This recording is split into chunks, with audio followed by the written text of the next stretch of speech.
दोस्तों स्वागत है आपका अपने YouTube चैनल पर जिसका नाम है जस्ट विलेज। दोस्तों किसी भी चीज़ को समझने के लिए सबसे पहले मन को शांत रखना चाहिए और फिर काम पर ध्यान देना चाहिए, क्योंकि हम मन से ही प्रश्न खोज लेते हैं और मन में ही जवाब देकर बैठ जाते हैं। अगर आप मन से ही प्रश्न खोज कर बस जवाब लेकर बैठ जाएंगे तो मन को शांत ही नहीं कर पाएंगे, क्योंकि कल फिर से आपके दिमाग में कोई ना कोई सवाल आ ही जाएगा। दोस्तों भगवान श्री कृष्ण ने मन को शांत करने के लिए 2 चीज़ें बताई हैं। वह 2 चीज़ क्या है उसके बारे में जानते हैं। भगवत गीता में भगवान श्री कृष्ण कहते हैं कि मन का बेचैन होना स्वाभाविक है, कि अगर वह अलग अलग बातों के बारे में सोचता रहेगा तो हमें आने वाली हर मुश्किल और मुसीबत से बचा लेगा, पर ऐसा होता नहीं है। हम अपने जीवन का काफ़ी अधिक समय सोच विचार करके परेशान होने में ही निकाल देते हैं। दोस्तों भगवान श्री कृष्ण कहते हैं कि मन का यह स्वभाव बदलना मुश्किल जरूर है, असंभव नहीं। और श्री कृष्ण के अनुसार इंसान वही है जो मुश्किल चीज़ों को आसान बना दे। अच्छा अब आप एक बात बताइए, क्या आप कौवे को कह सकते हैं कि वो काँव काँव की आवाज़ ना करे, या फिर आप किसी मेंढक को कह सकते हैं कि वो पानी देखते ही ऊंची छलांग न मारे? हमारे मन का भी कुछ ऐसा ही है। दोस्तों जीवन में कुछ भी होता है अच्छा या बुरा, हमारा मन उस पर काँव काँव करने लगता है। काँव काँव से मेरा मतलब है चिंता करना, व्याकुल होना। कोई बुरी बात होती भी नहीं और मन परेशानी की ऊंची ऊंची लपेटें लेने लगता है। कभी कभी तो मुझे ऐसा लगता है कि हम में से कई लोग सिर्फ परेशान होने के लिए ही जीते हैं। सारी परेशानी, पीड़ा, दुविधा अक्सर हमारे मन की बनाई हुई कहानियां ही होती हैं। दोस्तों भगवान श्री कृष्ण हमारे मन को शांत और स्थिर करने के लिए 2 उपाय देते हैं। पहला ध्यान लगाना या मेडिटेट करना, दूसरा वैराग्य भाव सीखना। अब ध्यान या मेडिटेशन शब्द सुनते ही आप में से कई लोग कहेंगे कि आप आंख बंद कर सांस अंदर बाहर नहीं ले सकते। यहाँ हम सब गलती कर बैठते हैं। मेडिटेशन या ध्यान का मतलब सिर्फ आंख बंद कर बैठना नहीं होता। मेडिटेशन का मतलब होता है अपना पूरा ध्यान किसी चीज़ पर लगाना और उससे हटाना नहीं।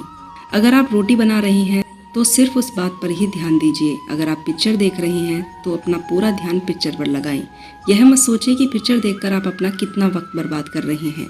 दोस्तों जब आप जीवन के हर छोटे छोटे काम को पूरे ध्यान से करते हैं तो आपका जीवन ही एक मेडिटेशन बन जाता है। ऐसे जीवन में शांति, स्थिरता, साहस और सफलता का ही होना अनिवार्य है। दोस्तों अगर आप पूरे तरीके से ध्यान ही नहीं लगाएंगे तो उसे मेडिटेशन नहीं कहा जाता और आपको उससे कोई फायदा भी नहीं होगा। तो इसलिए जब भी आपको समय मिले अच्छे से मेडिटेशन करें। इससे आपको जीवन में एक नई दिशा मिलेगी, एक सकारात्मक विचार मिलेगा, आप अच्छी सोच की तरफ आगे बढ़ेंगे, परेशानियां आपके जीवन से कम होनी शुरू हो जाएंगी। और दोस्तों वैराग्य भाव, दूसरा उपाय वैराग्य का अर्थ यह है कि आप सब कुछ छोड़कर जंगल में जाकर बैठ जाएं। दोस्तों वैराग्य का सही अर्थ यह है कि आप जो भी काम कर रहे हैं उसका नतीजा या रिजल्ट क्या निकलेगा उसकी चिंता ना करें। जैसे अगर आपने कोई इंटरव्यू दिया है, आप यह कर सकते हैं कि पूरे मन से तैयारी करें और अपना बेस्ट देकर आ जाएं। यह नौकरी मिलना या ना मिलना आपके हाथों में नहीं है।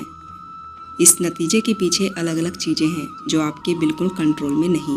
तो जिस चीज़ के बारे में आप कुछ कर ही नहीं सकते उसके बारे में चिंता ना करें। यही वैराग्य का मतलब होता है और यही है भगवान श्री कृष्ण का दूसरा उपाय, मन को चिंता की लपेटों से बचाने का।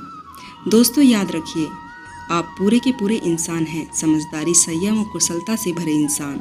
आपका मन जब भी कौवे की तरह अलग अलग बातों पर आपको परेशान करने लगे तब अपने मन को प्यार से समझाइए और शांत कर लीजिए। दोस्तों बस अपने ऊपर विश्वास रखिए कि आप कभी अपना बुरा नहीं होने देंगे, क्योंकि आपकी परेशानी से आप खुद को ही निकाल सकते हैं। कोई दूसरा इंसान आपको आपकी परेशानी से निकालने नहीं आएगा। दोस्तों श्री कृष्ण की बातें जीवन में उतारने से जीवन की हर मुश्किल आसान हो जाती है। आई होप दोस्तों मेरे द्वारा दी गई यह जानकारी आपके जीवन में थोड़ा बदलाव जरूर लेकर आएगी। अगर आपको यह जानकारी पसंद आई हो तो चैनल से जुड़े रहने के लिए चैनल को सब्सक्राइब करें और मोटिवेट करने के लिए वीडियो को लाइक करें। तो दोस्तों मिलती हूँ इसी प्रकार से अन्य जानकारियाँ लेकर। तब तक के लिए आप अपना ध्यान रखें, खुश रहें। जय सनातन, जय श्री राम।